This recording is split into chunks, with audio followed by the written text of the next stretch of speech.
अस्सलाम वालेकुम नाजरीन, मैं हूं कुमैल अब्बास, आपका होस्ट और आपका दोस्त, और लेकर आया हूं आज स्पोर्ट्स हंगामा की 4th एपिसोड, जिसमें हम आपको बताने जा रहे हैं जिम्नास्टिक्स के बारे में। जैसा कि आप देख रहे हैं ना, जी हाँ, जिम्नास्टिक्स एक फुल बॉडी स्पोर्ट्स है।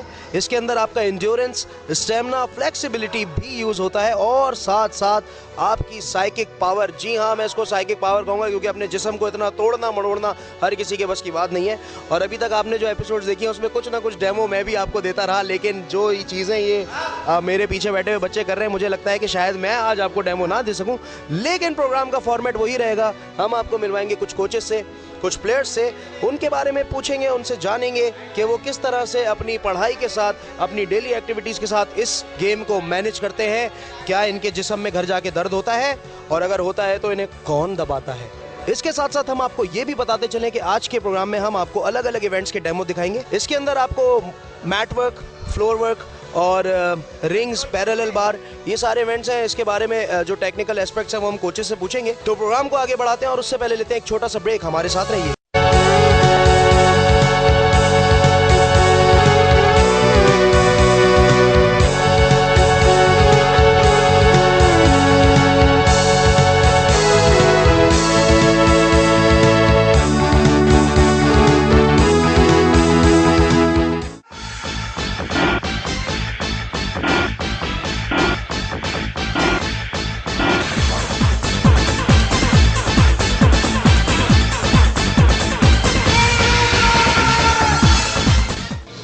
वेलकम बैक नाज़रीन। ब्रेक पे जाने से पहले मैंने जैसे कि आपको बताया था कि आज के प्रोग्राम का फॉर्मेट वही होगा जो कि हमारे प्रोग्राम का फॉर्मेट है, कि हम कोचेस का इंटरव्यू लेंगे और उनके स्टूडेंट्स का इंटरव्यू लेंगे।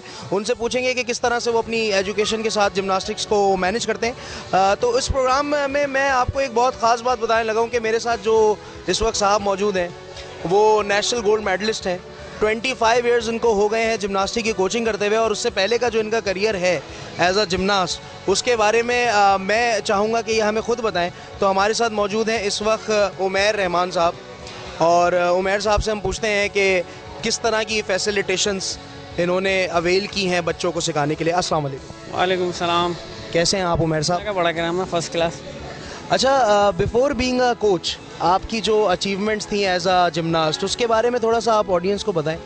असल में जिम्नास्टिक हमने इधर सिनी स्पोर्ट बोर्ड से ही शुरू की, और जो मेरा फर्स्ट कंपटीशन था वो 1989 में मैंने पार्टिसिपेट किया था इंटर क्लब में, और मैं 3rd बेस्ट जिम्नास्ट हुआ था। फिर उसके बाद से नेशनल, जूनियर नेशनल खेलना शुरू की, अंडर 14। तो उसमें जो है कोई हमारी टीम, और हम 10 साल तक सिंध जो है चैम्पियन रहा नेशनल में 14 ईयर्स। और उसके बाद फिर हम सीनियर टीम में आना शुरू हुए नेशनल गेम्स में। फिर नेशनल गेम्स में फिर ऐसा रहा कि जो है वो हमें कैंप तो मिलते नहीं थे, कैंप होते नहीं थे, तो वो ख़ुद ही से ट्रेनिंग होती थी। जो हमारे उस्ताद होते थे हमारे साथ ट्रेनिंग कराया करते थे, हबीबुर रहमान साहब कोच हुआ करते थे हमारे। उसके बाद फिर लियाकत शान थे जो हमारे कोच थे। खैर उनके साथ हमने शुरू की जिम्नास्टिक। कभी यहाँ करते थे, कभी दूसरे क्लब में, क्योंकि इक्विपमेंट वगैरह जहाँ मौजूद होते थे वहाँ जाके ट्रेनिंग किया करते थे। तो फिर 2001 में नेशनल गेम्स में लाहौर में गोल्ड मेडल लिया मैंने, और फिर जो है 2004 कोयटा नेशनल गेम्स में मैंने ब्रॉन्ज मेडल लिया हॉरिजॉन्टल बार पे। और बस फिर 2004 के बाद जो है फिर कुछ सिलसिला यूँ हुआ कि यहाँ पे कुछ मेरे साथ इंसिडेंट हो गया था ऐसा कि जिसकी वजह से मुझे फिर जिम्नास्टिक को छोड़ना पड़ा। अब मैं ये है कि बस कोचिंग करता हूँ स्कूल में, इधर क्लब में। तो ये तो हमारा दूसरा घर है क्लब जो है, यहाँ पे हम अपनी कोचिंग करते हैं, बच्चों को कराते हैं, और जितना हो सकता है वो देने की कोशिश करते हैं बच्चों को। अच्छा, एक बात मैं आपको और बताऊं कि उमैर साहब जो हैं वो सिर्फ एक अच्छे जिम्नास्ट और एक अच्छे कोच नहीं, बल्कि इन्होंने मास्टर्स किया हुआ है हेल्थ एंड फिजिकल एजुकेशन में, और अभी एमफिल भी कर रहे हैं।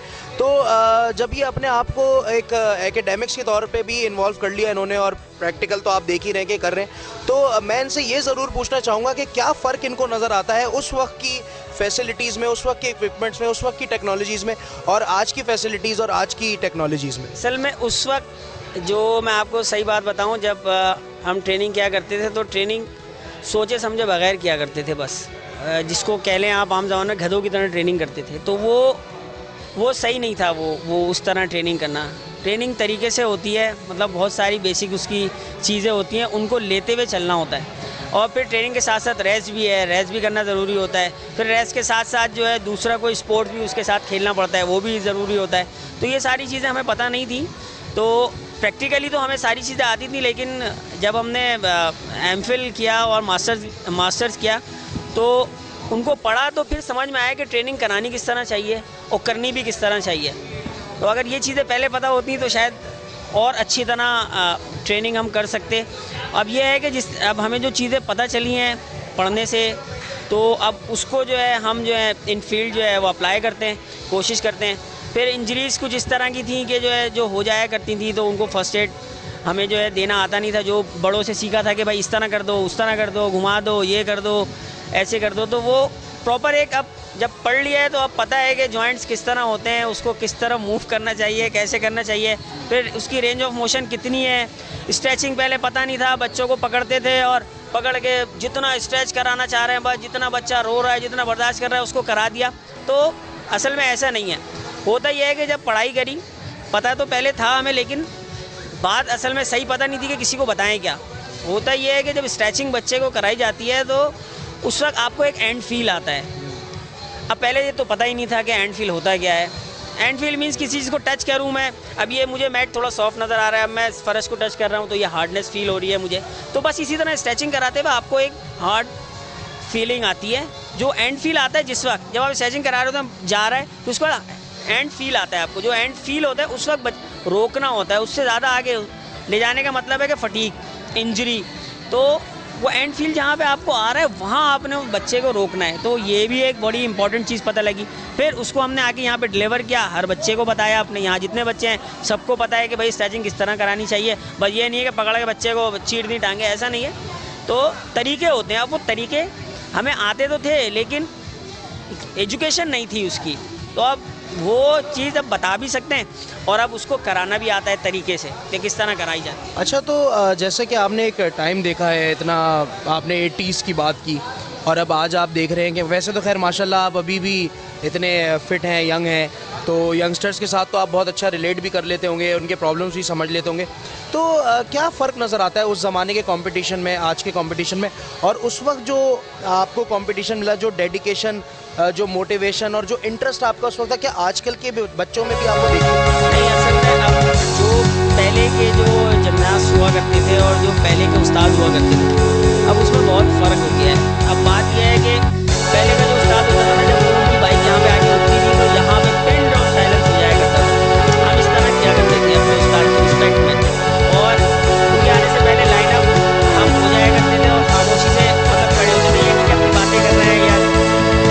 और फिर वो जिस तरह हमें कहा करते थे ना, हम उसी तरह लग जाया करते थे। बार बार सर को आगे ना डिस्टर्ब करना है कि भाई आपने ये बोल दिया था, इतना कर दिया। अब पहले इस तरह हुआ करता था, कोच ने जो कह दिया उस तरह हमने काम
क्राइम रेट में बिल्कुल पड़ सकता है। फिर दूसरा, जब वो स्पोर्ट्स के रूल्स को फॉलो करना सीखता है तो बहुत सारी बातें हैं, अगर वो स्पोर्ट्स के रूल को फॉलो कर रहा है तो दूसरे जितने रूल्स हैं वो फिर ये भी कोशिश करता है कि उनको भी फॉलो करें।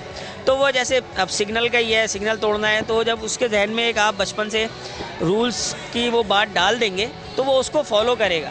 सिग्नल का है और दूसरी चीज़ें हैं, तो ये बचपन से ही सारी चीज़ें होती हैं। अब स्पोर्ट्स में डालेंगे तो उसको पता चलेगा ना। फिर वो स्पोर्ट्स में बहुत सारे स्पोर्ट्स ऐसे हैं, टीम वर्क होते हैं, फुटबॉल है, क्रिकेट है, तो उसमें उसको टीम किस तरह लेके चलना है, टीम के साथ मैनेजमेंट उसकी कैसी है, उसने किस तरह मैनेज करना है, टीम के साथ कैसे रहना है, तो ये सारी चीज़ें भी हैं। तो ये भी मैनेजमेंट भी सीखता है, बहुत सारी चीज़ें सीख सकता है स्पोर्ट्स के हवाले से। तो नाज़रीन, आपने देखा और सुना कि इन्होंने सिर्फ बच्चों को ही नहीं बल्कि मुझे इनकी सारी बातों में जो बेस्ट बात लगी वो ये लगी, जो इन्होंने पेरेंट्स को भी ये मैसेज दिया कि आप ना ही सिर्फ बच्चे को पुश करें या भेजें उसको स्पोर्ट्स के लिए, बल्कि ख़ुद अपना इंटरेस्ट शो करें और उसको खुद लेकर जाएं, खुद उसके साथ ट्रैवल करें, खुद उसके साथ बैठें, उससे पूछें कि तुमने आज क्या किया, कितने तुमने रन्स बनाए, या तुमने कितने मीटर तुमने जॉगिंग की, या तुमने कितनी एक्सरसाइज की। तो जब आप इसमें इंटरेस्ट शो करेंगे तो डेफिनेटली हम रूल्स को फॉलो करना भी सीख जाएंगे, और जिस दिन हम रूल्स को फॉलो करना सीख जाएंगे उस दिन हमारा माशरा, हमारी सोसाइटी, हमारा मुल्क एक परफेक्ट कंट्री। उम्मीद करता हूँ कि आज का एपिसोड आपको पसंद आया होगा। आपसे दोबारा मुलाकात होगी, सेम टाइम सेम चैनल। देखना मत भूलिएगा स्पोर्ट्स पंगा।